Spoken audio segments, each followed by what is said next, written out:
मीरपुर बठोरो में शेख बिरादरी के माण्हुनि पुलिस की ज़ियादतुनि ख़िलाफ़ एहतजाज किया। सूफ़ी शाह इनायत प्रेस क्लब मीरपुर बठोरो अॻियां आचार शेख, वकार शेख, ज़रीना शेख की अॻवानी में औरतुनि, मर्दनि, ॿारनि सां गॾिजी बठोरो पुलिस ख़िलाफ़ एहतजाजी मुज़ाहिरो करे नारेबाज़ी कई।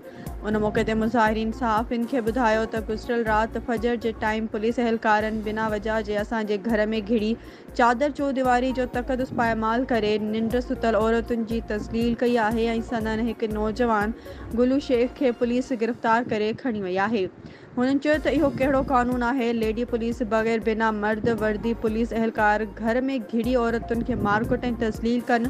हुननि SSP सिजावल खां मुतालबो कयो आहे त नोटिस वठी असां ग़रीबनि सां इंसाफ़ कयो वञे।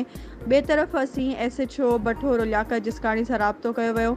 हुन ॿुधायो त गुलू शेख मंशियात फ़रोश हुअण सां गॾोगॾु शहर में चोरियुनि जूं वारदातूं कयूं आहिनि। हुन जो अॻु में रिकॉर्ड ख़राब आहे। हुनखे गिरफ़्तार करे मथस केस दाख़िल कयो वियो आहे। एहतजाज कंदड़ मंशियात फ़रोश आहिनि।